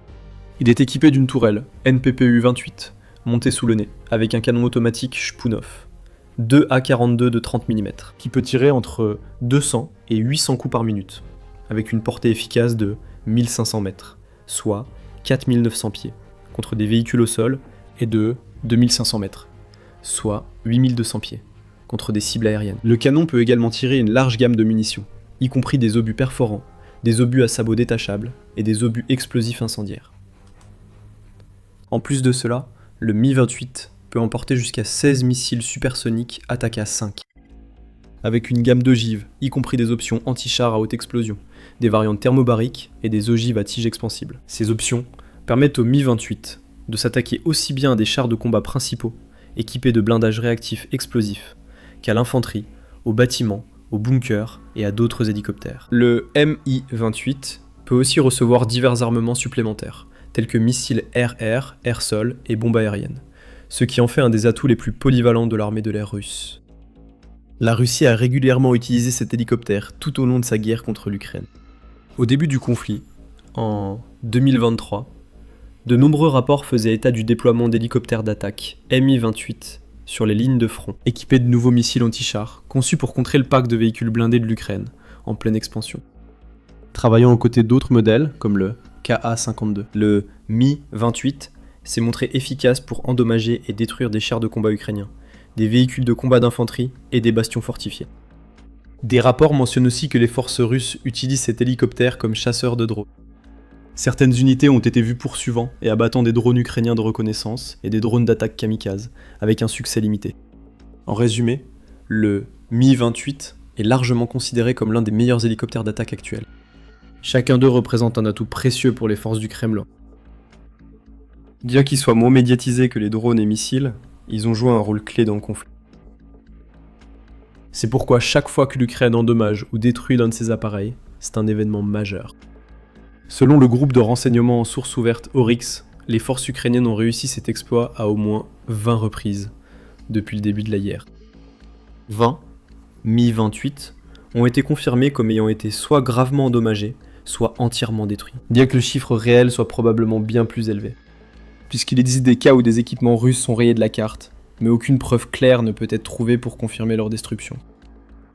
Ici toutefois les preuves sont clairement visibles en vidéo, alors que nous voyons le drone se diriger vers sa cible, à seulement quelques millimètres des pales du rotor de l'hélicoptère, avant que l'écran ne devienne noir. La partie la plus étonnante est le type de drone réellement utilisé par l'Ukraine. Selon plusieurs articles de presse et un communiqué du fabricant ukrainien de drones Skyfall, le drone en question n'était autre que l'un des propres modèles Shrike 10 FPV de Skyfall. Le Shrike 10 est un drone d'attaque tactique remarquablement efficace et étonnamment bon marché, doté d'un châssis de 10 pouces et capable de transporter des charges allant jusqu'à 3 kg, soit 6,6 livres. Il fait partie de la grande famille des drones Shrike, qui figurent parmi les drones les plus utilisés dans la guerre entre la Russie et l'Ukraine jusqu'à présent. Ils offrent une portée de vol allant jusqu'à 30 km, soit 18,6 miles, et une vitesse maximale de 120 km/h, soit 75 miles par heure. Une altitude maximale d'environ 800 mètres, soit 2600 pieds, et une durée de vol totale pouvant aller jusqu'à 15 minutes. Mais sans aucun doute, l'aspect le plus impressionnant du Shrike 10 est son prix. Ces drones coûtent environ 500 $ l'unité. Dans certains cas, ils peuvent coûter encore moins, environ 400 $, selon le fabricant. Grâce au faible coût de production du Shrike, l'Ukraine peut facilement fabriquer et déployer des milliers de ces drones sans avoir à se soucier de dépenser une fortune au passage. Comme le montre cette histoire, ces drones peuvent être bon marché, mais ils sont parfaitement capables de détruire des cibles bien plus grandes et nettement plus précieuses. Le Mi-28, par exemple, est estimé à coûter entre 15 et 19 millions de dollars par unité. Un drone à 500 dollars contre un hélicoptère à 19 millions de dollars. Et c'est le drone qui l'emporte. En termes d'efficacité économique, on ne peut pas faire beaucoup mieux que ça. Le plus fou, c'est que c'est même pas la première fois. Presque exactement le même scénario s'est produit en septembre 2025. Encore une fois, des rapports ont indiqué que des pilotes de drones ukrainiens ont détruit un hélicoptère russe avec un simple drone FPV. Le commandant des forces des systèmes sans pilote, Magyar, a de nouveau annoncé la nouvelle sur Telegram. L'hélicoptère Mi-8 a été détruit par des pilotes de la 59e brigade des forces des systèmes sans pilote, à l'aide d'un drone FPV. Magyar a également partagé une vidéo de l'attaque, un extrait de 30 secondes, dans lequel on peut clairement voir le drone entrer en collision avec l'appareil, provoquant une explosion instantanée alors que l'hélicoptère s'embrase et s'écrase dans un nuage de fumée épaisse. Des détails ultérieurs ont révélé que l'appareil en question était en réalité un hélicoptère de transport Mi-8 et non un Mi-28, mais il valait tout de même plus de 10 millions de dollars. Les équipes ukrainiennes ont encore utilisé un drone FPV à 500 dollars, plus tard confirmé comme étant un Shraïd 10, pour ce résultat. Avant d'expliquer ce que cela implique pour l'Ukraine et la Russie, l'émission militaire vous offre une vue d'ensemble, pas seulement les titres. Abonnez-vous pour rester informé. Cette histoire ne concerne pas seulement un drone et un hélicoptère, c'est un microcosme de toute la guerre. C'est un symbole de ce qu'est devenu ce conflit et de la profonde division qui existe entre les stratégies et doctrines respectives des deux camps. Pendant des années, voire des décennies, l'armée russe a été obsédée par les dépenses somptuaires. Depuis l'époque de l'Union soviétique jusqu'au régime du XXIe siècle de Vladimir Poutine, le pays s'est constamment concentré sur des dépenses exorbitantes pour des innovations de pointe à l'échelle mondiale. À plusieurs reprises lors des expositions et défilés militaires sur la place rouge, l'armée de Poutine a montré à plusieurs reprises ses nouveaux projets, à plusieurs millions de dollars. Des chars géants aux missiles capables de voler plus vite et plus loin que les précédents. C'est la principale manière dont la Russie a projeté sa puissance depuis des générations. Elle a dépensé plus et construit plus grand que presque n'importe quel autre pays au monde, afin d'intimider ceux qui pourraient s'opposer à elle. Cette stratégie a semblé fonctionner des années. Même certaines des armées les plus puissantes du monde redoutaient, à juste titre, de provoquer le Kremlin et de subir la colère de la machine de guerre russe. Quand Poutine a ordonné l'invasion totale de l'Ukraine en 2022, le reste du monde s'attendait logiquement à ce que l'armée russe déferle sur le pays, anéantissant toute forme de résistance que Kiev pourrait opposer. Comme nous le savons, ce n'est pas ce qui s'est passé. Parce que l'Ukraine a suivi une stratégie très différente. Elle ne misait ni sur les plus gros chars, ni sur les meilleurs missiles. Malgré l'aide de ses alliés occidentaux, elle manquait de fonds pour rivaliser avec le budget militaire croissant de la Russie. Elle a donc dû trouver des moyens bien moins coûteux de se défendre. Elle devait réaliser l'impossible, neutraliser la deuxième puissance militaire mondiale avec une fraction de son budget. Elle devait trouver comment arrêter des missiles valant 1 million de dollars avec des défenses aériennes qui n'en valent que quelques dizaines de milliers, pour stopper de vastes essaims de drones sans disposer de grands stocks d'intercepteurs. Pour détruire de grands groupes d'assaut mécanisés avec des mines simples et des roquettes anti-chars. Pour la plupart des pays, le défi aurait été trop grand. Beaucoup seraient tombés dès le premier obstacle, incapables d'arrêter l'avancée implacable des Russes, mais pas l'Ukraine. L'Ukraine a cru en l'impossible, et, grâce à son courage, sa détermination et son travail acharné, elle l'a rendu possible. Aujourd'hui, elle en profite. Car la récente attaque contre l'hélicoptère Mi-28 n'est qu'un exemple parmi des centaines d'autres. Chaque semaine qui passe, de nouveaux rapports font état de drones ukrainiens, détruisant des équipements russes bien plus grands et précieux. Ce n'est pas toujours des drones à 500 dollars qui détruisent des avions à 90 millions de dollars. Des drones à 5000 dollars détruisent parfois des radars valant 1 million de dollars. Ou des drones bombardiers Baba Yaga à 25 000 dollars qui mettent fin à la vie d'une douzaine de soldats ennemis. Ou des essaims composés de dizaines de drones qui font exploser des raffineries de pétrole russes, causant des pertes financières incalculables pour le Kremlin. Les chiffres varient, mais favorisent presque toujours l'Ukraine. Le 15 juillet, par exemple, Magyar s'est de nouveau rendu sur Telegram pour annoncer que des unités de drones ukrainiennes avaient réussi à frapper pas moins de 20 navires russes naviguant sur la mer d'Azov. Les navires, membres présumés de la flotte fantôme russe utilisée par Moscou pour contourner les sanctions et exporter pétrole et ressources dans le monde, comprenaient 17 pétroliers, 2 méthaniers et un remorqueur. Madiar a également partagé des preuves vidéo des navires touchés, avec un montage de séquences montrant des drones FPV fonçant sur leur cible. Il n'a pas précisé les drones utilisés. L'arsenal ukrainien est aujourd'hui si varié qu'il est difficile de savoir quelles unités sont utilisées lors de frappes spécifiques. Mais beaucoup ne coûtent que quelques milliers à fabriquer, voire moins dans certains cas, et ils sont continuellement utilisés contre des cibles qui valent beaucoup plus cher. Plus ces frappes augmentent, plus la situation se complique pour la Russie, car l'Ukraine cause des milliards de dollars de dégâts cumulés avec du matériel simple et peu cher. C'est intenable pour le Kremlin, et c'est justement le but.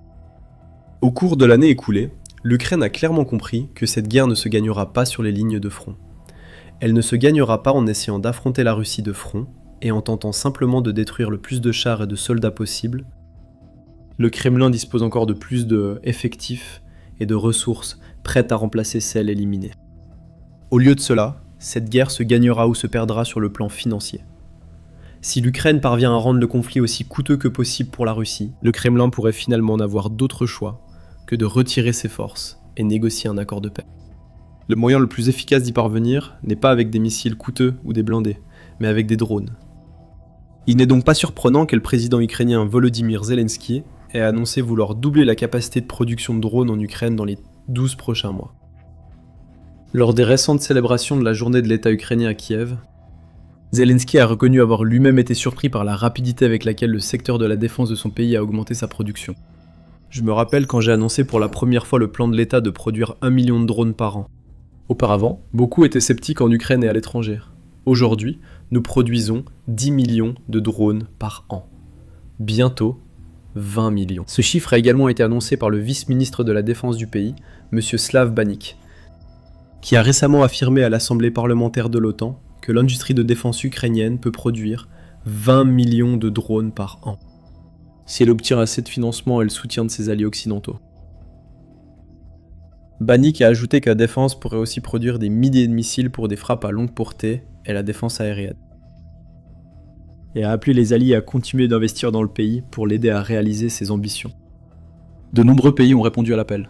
L'Allemagne, par exemple, a récemment annoncé un programme de financement de 90 millions d'euros, soit 103 millions de dollars, spécifiquement pour aider l'Ukraine à acquérir davantage de ces mêmes drones d'attaque Skyfall qui ont détruit l'hélicoptère Mi-8 en septembre 2025 et le Mi-28 il y a seulement quelques jours. Le programme couvre le coût de 50 000 de ces drones de combat FPV. Une véritable armée de drones, prête à déchaîner l'enfer sur les cibles russes, chacun ayant le potentiel d'éliminer. Des hélicoptères, des véhicules blindés, des systèmes d'artillerie, des fortifications et du personnel ennemi. Et ce n'est pas la seule bonne nouvelle sur cette frappe. En mars, Skyfall a fait la une lorsque sa Shrike 10 à fibre a remporté la première place au concours de suprématie des drones de l'armée américaine, atteignant un score presque parfait de 99,3 sur 100 possibles. Le test a eu lieu à Fort Benning, dans l'état de Géorgie, aux États-Unis, avec la participation de représentants de l'armée américaine qui ont évalué la qualité et la performance de chaque système dans des conditions de combat simulées. Le Shrike est non seulement très abordable, mais aussi l'un des meilleurs drones militaires polyvalents, approuvé officiellement par l'armée américaine.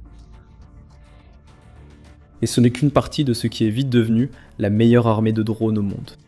Une armée qui comprend des innovations aussi prestigieuses que le drone d'attaque long portée Lucci, l'intercepteur Wide Hornet Sting, les bombardiers Baba Yaga, le Firepoint FP1, et même des drones de surface sans pilote pour des frappes sur des cibles navales, comme le Majira V5 et V7. Ils varient énormément en taille, en vitesse, en conception et en capacité, mais tous offrent un rapport coût-efficacité incroyable, et cela, peut-être, c'est la partie la plus importante. Le prix bas de ces drones permet à l'Ukraine de les produire facilement, et assure que chaque frappe réussie vaut bien davantage. Et ce n'est pas seulement dans les airs et sur l'eau que l'Ukraine utilise des appareils sans pilote pour semer le chaos au Kremlin. Regardez cette vidéo pour voir comment l'armée de robots terrestres de Kiev, de plus en plus puissante, sème le chaos dans les zones de mort de la ligne de front. La Russie cachait quelque chose d'énorme à Donetsk. Dissimulé dans un bâtiment spécialement choisi pour être aussi discret que possible, Ce que la Russie tentait de dissimuler était essentiel à l'effort de guerre du pays, dans ce qui est désormais la région la plus importante de la guerre en Ukraine. Vitale, irremplaçable, remplie de la seule chose dont les soldats russes ont besoin pour mener leurs assauts. Mais l'Ukraine l'a trouvée et l'a remplacée par une boule de feu. Une boule de feu si brûlante qu'on aurait dit qu'elle avait été invoquée depuis les profondeurs les plus sombres de l'enfer. Et devinez quoi ? C'est exactement ce que l'Ukraine voulait que la Russie pense. L'opération Enfer a été lancée, et la Russie découvre ce qu'est l'enfer. La Russie pensait être maline.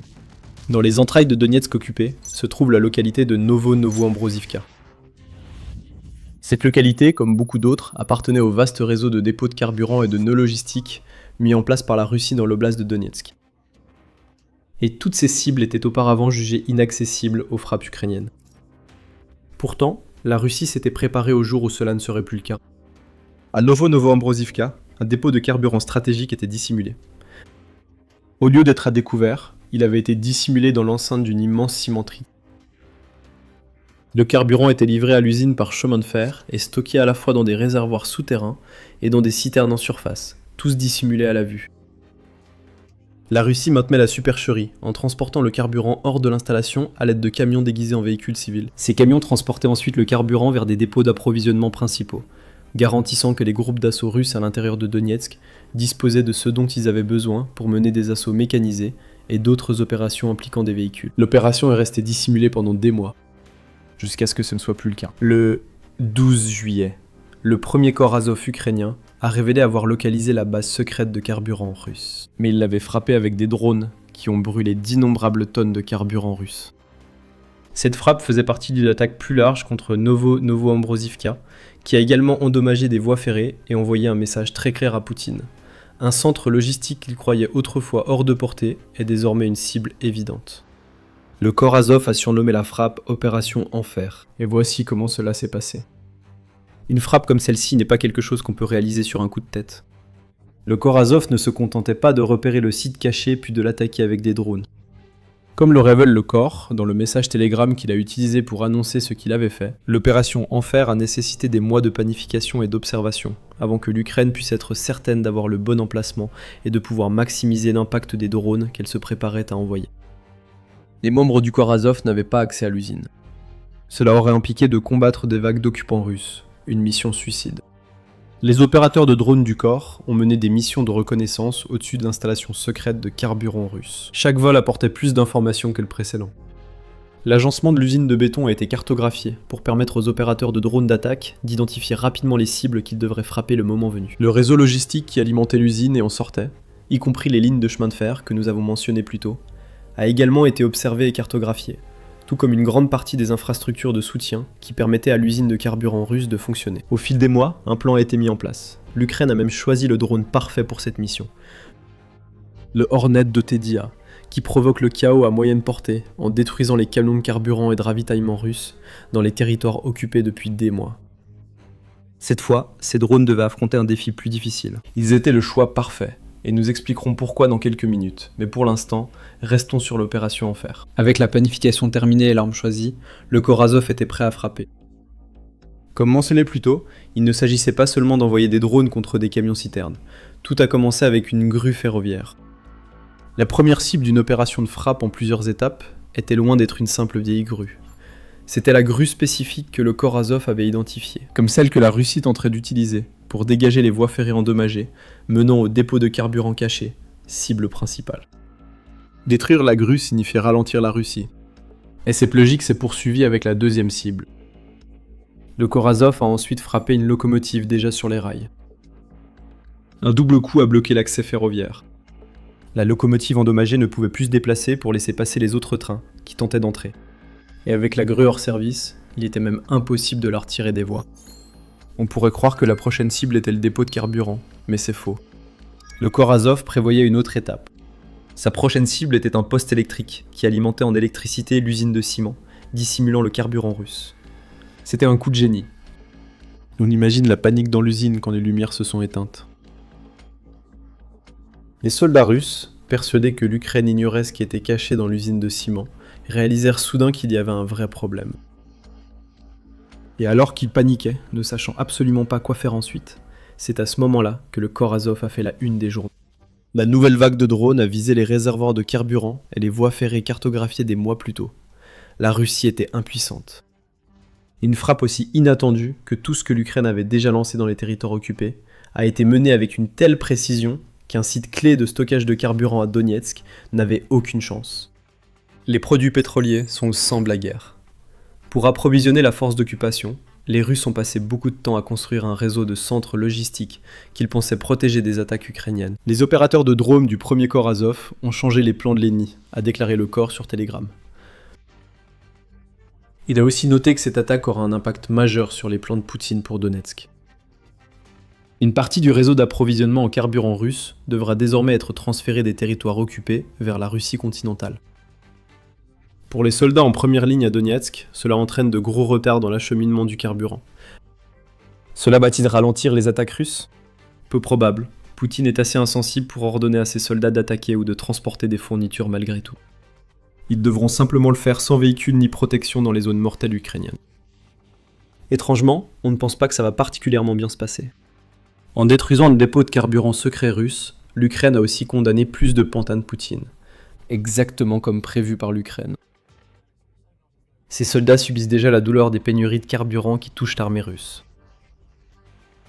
Début juillet, le ministre ukrainien de la Défense, Mikhailo Fedorov, a révélé que la campagne de destruction logistique de l'Ukraine avait déjà forcé certains soldats russes à parcourir jusqu'à 30 km à pied, rien que pour atteindre des positions de première ligne. Sur 30 km, les drones de reconnaissance ukrainiens surveillent en continu, tandis que les opérateurs attendent l'ordre de frapper toute cible mobile. Nous constatons des problèmes logistiques et d'infrastructures critiques pour les Russes, affectant aussi la capacité de combat des troupes. Nous voyons que la mobilité des forces russes a été perturbée. Nous constatons que la logistique continue de souffrir chaque jour, a déclaré Fedorov. Nous constatons clairement des difficultés. Désormais, les soldats russes ne seront plus les seuls dans le sud à devoir marcher des dizaines de kilomètres. À Donetsk, des troupes dont Poutine a besoin pour prendre le seul territoire qui lui permettrait de revendiquer une quelconque victoire sur l'Ukraine, viennent d'être privés de carburant. Ils devront continuer à marcher, donc beaucoup vers leur mort inévitable. Et au-delà de la planification qui a rendu cela possible, il y a le drone qu'a utilisé l'Ukraine pour la série de frappes à Novo-Ombrivivka. Nous avions dit que le Hornet était idéal pour cette mission. Voilà pourquoi. Le Hornet est capable de frapper des cibles à une profondeur allant jusqu'à 150 km, ce qui explique son efficacité dans la campagne de blocage logistique en Ukraine. Il peut parcourir bien au-delà du front pour atteindre directement des cibles mobiles comme des camions-citernes. Ces capacités n'ont même pas été mises à rude épreuve à Novo-Ombrivivka. Le dépôt de carburant frappé par l'Ukraine n'était pas mobile et était bien à portée des Hornets. Kraft indique que le site secret touché par le corps Azov était à seulement 16 km de la frontière russe. Les Hornets ukrainiens auraient pu faire plusieurs tours et garder assez de carburant pour leur frappe. Le Hornet n'est certes pas le drone le plus puissant au monde. Il transporte une ogive de 4,5 kg, mais cela suffisait pour les camions-citernes russes. Ces cibles sont vulnérables et une ou deux explosions suffisent à enflammer beaucoup de carburant. Ce qui distingue vraiment le Hornet, c'est son IA intégré sous forme d'algorithme de guidage avancé, permettant au drone de franchir la distance sans craindre les brouilleurs. Cet algorithme permet aussi au Hornet d'automatiser la détection et le suivi des cibles, ce qui signifie que tout ce que le corps Azov avait à faire était de programmer les cibles appropriées dans le drone, puis de laisser l'algorithme faire le reste. C'est la guerre automatisée, dans ce qu'elle a de plus dévastateur. La piqûre du Hornet vient d'être ressentie par chaque soldat russe qui comptait sur l'installation secrète de carburant de Donetsk. Alors que l'usine de ciment utilisée par la Russie pour cacher son carburant brûlait, l'Ukraine avait d'autres fers au feu. Détruire l'usine de Donetsk signifiait pas de carburant dans les territoires occupés. L'Ukraine a aggravé les difficultés de la Russie avec une autre attaque à plus de 800 km. Mais avant d'entrer dans le vif du sujet, voici les missions militaires. Si vous n'êtes pas encore abonné à la chaîne, prenez un instant pour cliquer sur le bouton et activer la cloche de notification afin de voir plus de nos vidéos quotidiennes. Le même jour où le corps Azov a révélé avoir dévoilé l'un des plus grands secrets de la Russie grâce au drone Hornet, une autre nouvelle est tombée. À environ 800 km de l'Ukraine, des drones ont frappé à plusieurs reprises la raffinerie de pétrole de Syzran, dans l'oblast de Samara. Cette raffinerie a déjà été ciblée. Comme il se doit, elle est capable de raffiner environ 8,9 millions de tonnes de pétrole brut en carburant et autres produits dérivés du pétrole chaque année. Mais cette fois, l'Ukraine a fait plus qu'arrêter temporairement la raffinerie. Ces drones étaient si précis que les analystes pensent que toutes les unités principales de raffinage ont été touchées, ce qui pourrait ramener la production potentielle de l'usine de Syzran à zéro. La presse Euromaïdan rapporte que la frappe ukrainienne a débuté dans la nuit du 11 juillet et s'est poursuivie jusqu'au matin du 12 juillet, à 4h30. Les chaînes de surveillance, y compris Supernova Plus et XLM+, signalaient la frappe, partageant des images des flammes et des énormes nuages de fumée s'élevant des plus grandes raffineries de Russie. La frappe a vite été localisée sur une carte. Selon la chaîne de renseignement de sources ouvertes Cyberborochno, la frappe de Syzran, menée par l'Ukraine, semble avoir été réalisée à l'aide de drones FPV longue portée. Ces drones ont touché 3 unités essentielles au fonctionnement de l'usine. Parmi les unités touchées figurait l'unité de traitement primaire, AVT-5, selon la chaîne. Cette seule unité représente 2,6 millions des 8,9 millions de tonnes de pétrole que Syzran traite chaque année, soit environ 30% de la capacité. L'unité AVT-6, qui traite les 6,3 millions de tonnes restantes, a également été touchée. Et il semble également que les drones ukrainiens aient frappé le réformeur catalytique, LCH 35-11600 de l'usine, qui est utilisé pour fabriquer des composants nécessaires à la production d'essence. Si ces informations sont exactes, nous constatons 2 choses. Les drones ukrainiens gagnent en précision chaque semaine. À tel point que la Russie ne peut pas invoquer de façon crédible son excuse habituelle des débris de drones, car il est évident que l'Ukraine a frappé directement ce qu'elle voulait toucher. Et deuxièmement, toute la raffinerie de Syzran vient d'être mise hors service. 100% de sa capacité de traitement du pétrole a été détruite. La Russie pourrait mettre des semaines ou des mois avant de relancer partiellement l'usine. Après tout, il n'est pas vraiment facile pour la Russie de se procurer les nombreux composants nécessaires pour réparer ou reconstruire ses unités de traitement détruites, alors qu'elle subit le poids des sanctions occidentales conçues pour empêcher la Russie d'acheter ces composants. Nous avons employé 1-2 pour décrire comment le corps Azov a d'abord détruit l'infrastructure ferroviaire, puis le carburant dans l'installation cachée de Donetsk. Nous pouvons réutiliser cette expression ici. L'Ukraine a frappé fort à Donetsk, puis a asséné un coup de massue, détruisant le carburant russe à l'une de ses sources. Ici, on observe des frappes à plusieurs niveaux, touchant toute la chaîne d'approvisionnement russe. Depuis la source jusqu'aux camions eux-mêmes utilisés pour transporter le carburant. Tout cela a un effet massif sur la Russie. Une crise du carburant est bel et bien en cours, et il n'y a aucune région de la Russie qui n'en souffre pas. On a beaucoup parlé de l'impact des frappes ukrainiennes de moyenne portée et en profondeur, qui provoquent des pénuries de carburant touchant les consommateurs russes. Et il faudrait en parler davantage. Ces pénuries augmentent la pression sur Poutine, en rendant beaucoup de Russes très en colère contre leurs soi-disant hommes forts protecteurs. Les files d'attente dans les stations-service à travers la Russie s'étendent maintenant sur des kilomètres, et beaucoup de personnes qui attendent pendant plusieurs heures dans ces files découvrent finalement que les pompes sont à sec, et qu'ils doivent aller ailleurs pour refaire la queue. Certains Russes opportunistes vont même jusqu'à réserver des places dans la file et à les vendre jusqu'à 460 $ aux personnes désespérées qui ont besoin de carburant. L'ambiance se détériore en Russie à cause de toutes ces pénuries. Alexandre Titov de l'Independent l'a rapporté le 10 juillet.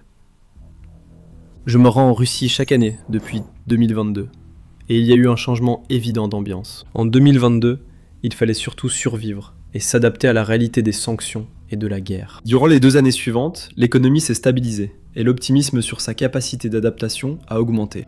Dès 2026, on évoquait déjà une récession économique, avant même les pénuries de carburant actuelles. Titov écrit « Cela fait partie du plan de pression ukrainien contre Poutine ».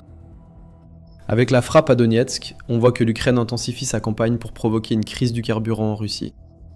Ce n'est plus seulement la personne ordinaire qui fait la queue à la station-service qu'il ressent. Les soldats en première ligne se voient privés du carburant vital pour leurs assauts. L'idée est simple, priver l'armée de carburant, c'est paralyser la machine de guerre russe.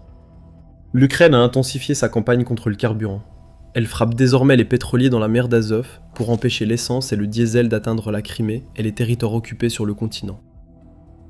Nous avons vu l'Ukraine mener une frappe bien planifiée contre un dépôt de carburant caché à Donetsk. EU Observer indique que même les soldats russes peinent à trouver du carburant dans plusieurs régions.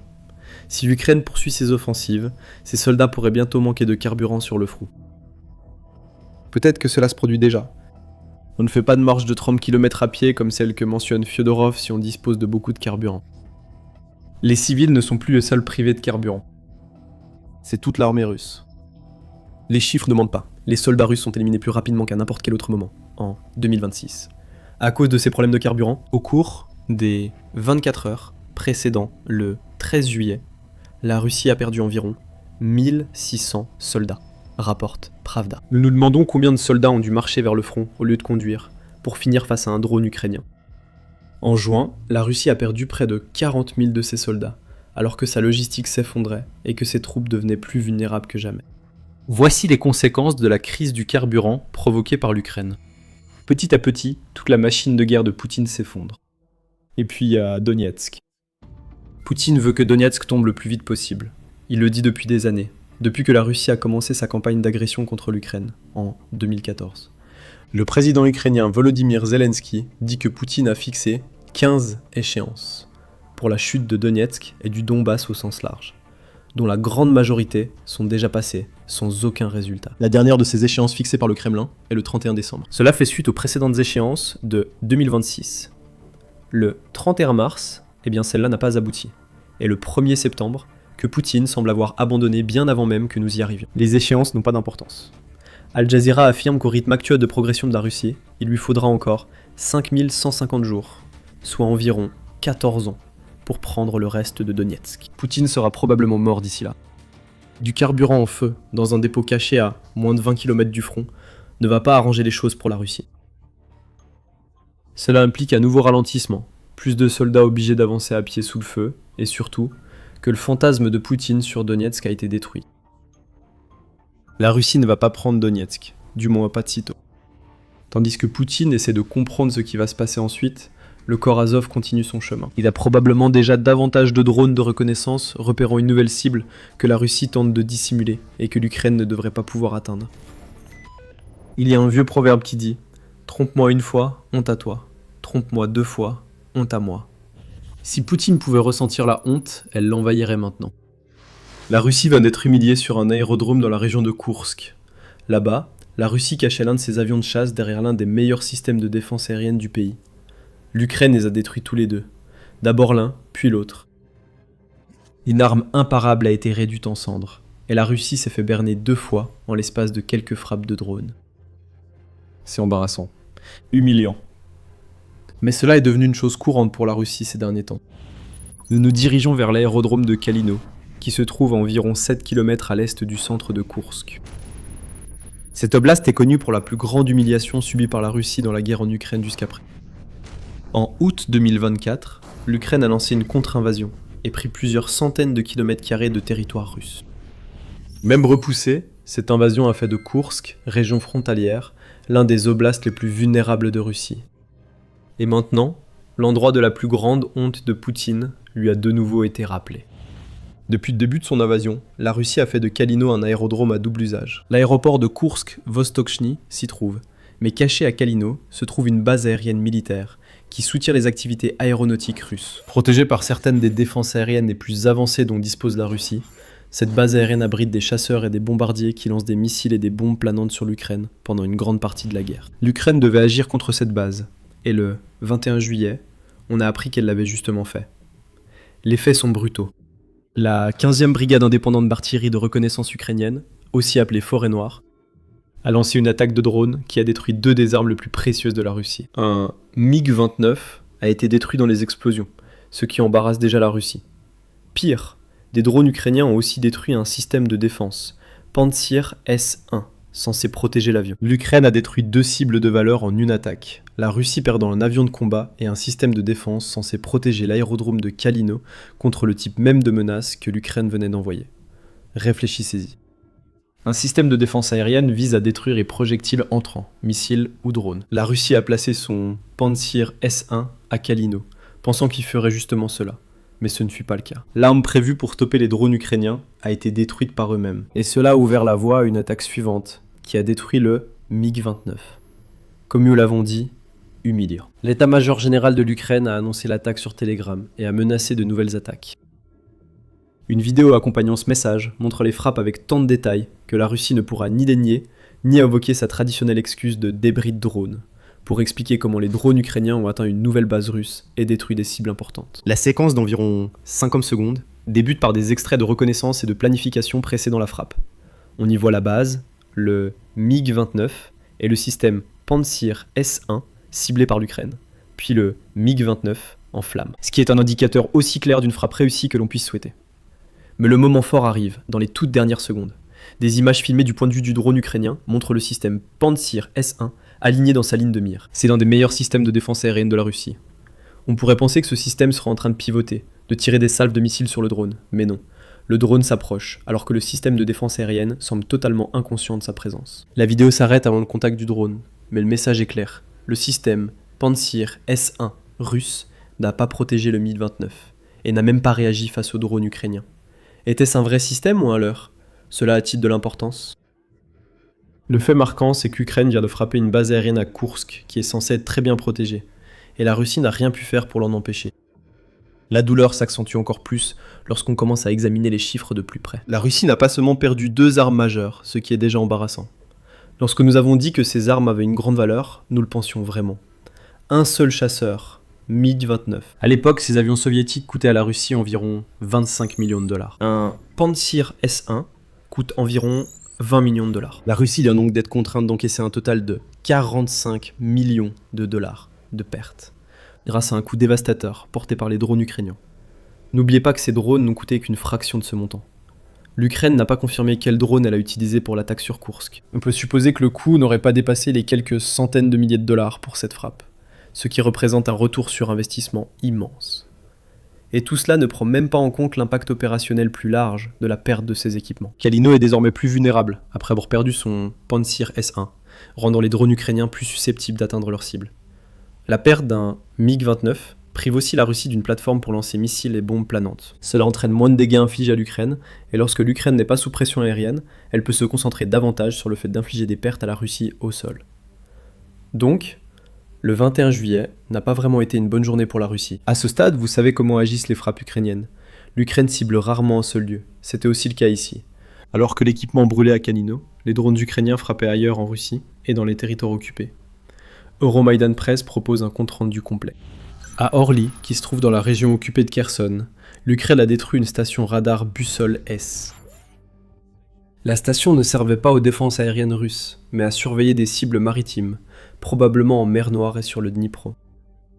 C'est un système de surveillance côtière, et maintenant qu'il n'existe plus, la Russie ne pourra plus détecter les drones maritimes ukrainiens lorsqu'ils se dirigent vers des positions dans les territoires occupés, en Crimée. Dans l'oblast de Luhansk, l'Ukraine a détruit un dépôt de munitions près de Kundryusha et un dépôt logistique près de Davidivka, dans la région de Donetsk. Zaporizhia a également été une cible, car les drones ukrainiens ont détruit 2 postes de contrôle, l'un à Kamianske et l'autre à Komar.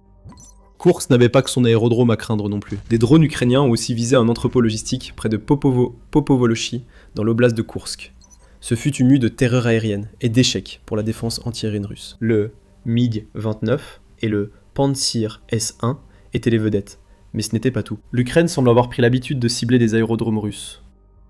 Quelques jours avant d'annoncer la frappe sur Kalino, l'Ukraine avait aussi révélé une opération de drone de précision contre l'aérodrome de Saki, en Crimée occupée. Cette frappe, qui vise une cible déjà attaquée par l'Ukraine, a impliqué l'utilisation de versions améliorées du drone Hornet qu'utilise l'Ukraine dans sa campagne de blocus logistique, destinée à isoler la Crimée. Un Su-24M a pris feu, laissant la Russie faire face à la perte de 2 de ses chasseurs, en l'espace d'une semaine. Cette nouvelle version du Hornet a-t-elle été utilisée à Koursk ? Ou l'Ukraine a-t-elle employé un autre drone ? L'Ukraine ne le dit pas, elle n'en a pas besoin. Le MiG-29, en feu, et le Pantsir S-1 détruit, résument tout pour l'Ukraine.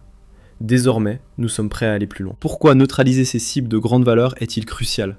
Et que représente la frappe de l'Ukraine pour la Russie dans le contexte de la guerre ? Nous y répondrons dans un instant. Vous regardez l'émission Militaire. Si vous n'êtes pas abonné, c'est le moment idéal pour vous abonner et activer les notifications pour ne rien manquer de nos prochaines présentations. Revenons aux 2 systèmes que l'Ukraine a détruits à Kalino. Le MiG-29 et le Pantsir S-1 sont déjà connus comme des cibles de grande valeur sur le plan financier. Une nouvelle frappe vient d'infliger une perte de plusieurs millions de dollars à le trésor de guerre russe. La vraie valeur de ces armes est dans leur capacité. Maintenant, nous n'allons pas vous dire que le MiG-29 est un avion de chasse qui domine le monde et qui fait partie des meilleurs que n'importe quel pays puisse déployer. Loin de là. Chasseur à réaction datant de l'époque soviétique, le MiG-29 a été conçu comme un avion de supériorité aérienne dans les années 1970 et devait servir de contrepoids au tout nouvel F-15 de l'époque, selon Odin. Il existe environ 20 variantes de ce chasseur.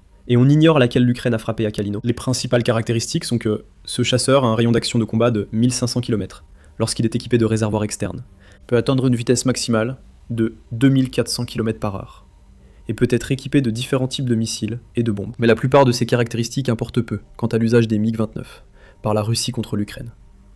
Malgré leur large supériorité numérique, la Russie utilise surtout ses avions pour tirer des missiles et des bombes planantes depuis l'arrière du front. Comme on l'a vu à Koursk, idéalement hors d'Ukraine. Cela s'explique. La Russie a tenté d'envoyer des chasseurs au début de l'invasion.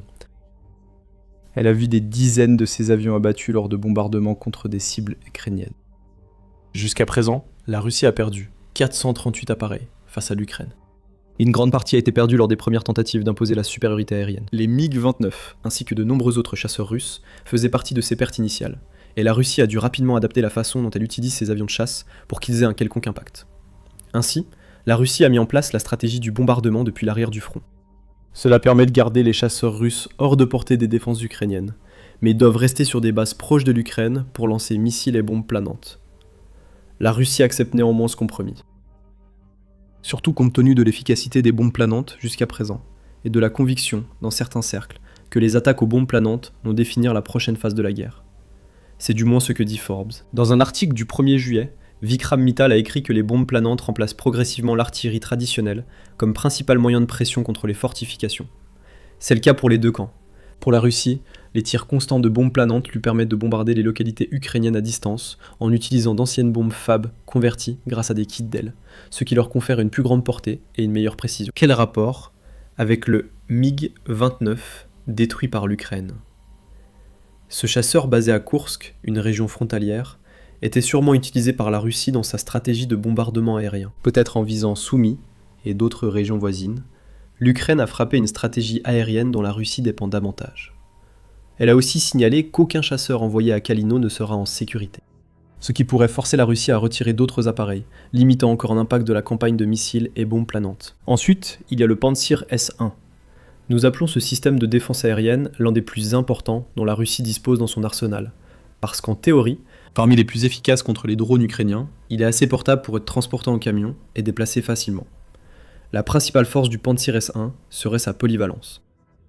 Le système combine des missiles avec une paire de canons anti-aériens automatiques, de A-38M, de 30 mm, pour lui donner une probabilité de destruction extrêmement élevée. Army Technology affirme que cette probabilité se situe entre 70 et 95%. On ignore si cela repose sur des faits vérifiables ou des affirmations russes.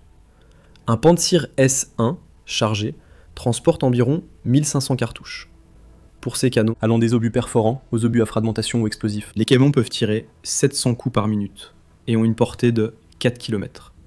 Le système est également équipé de 12 missiles de défense aérienne 57 E6.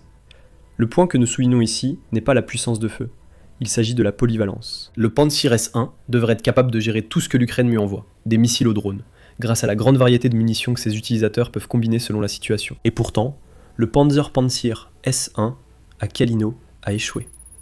Nous savons que l'Ukraine a mis au point une stratégie pour détruire les Pantsirs. L'Ukraine a régulièrement déployé des essaims entiers de drones pour neutraliser ces systèmes. L'idée ici est simple, créer de nombreuses cibles pour que le Pantsir soit débordé et ne puisse pas toutes les abattre avant qu'un drone ne frappe. Mais cela ne semble pas avoir eu lieu à Kalino. Il se peut que le Pantsir S-1 de la base n'ait pas eu de radar, ou qu'il ait eu un radar défectueux incapable de suivre le drone ukrainien. Sinon, ce qui serait plus préoccupant pour la Russie, le Pantsir S-1 n'est peut-être tout simplement pas aussi efficace qu'on le prétend, pour se défendre contre les attaques de drones.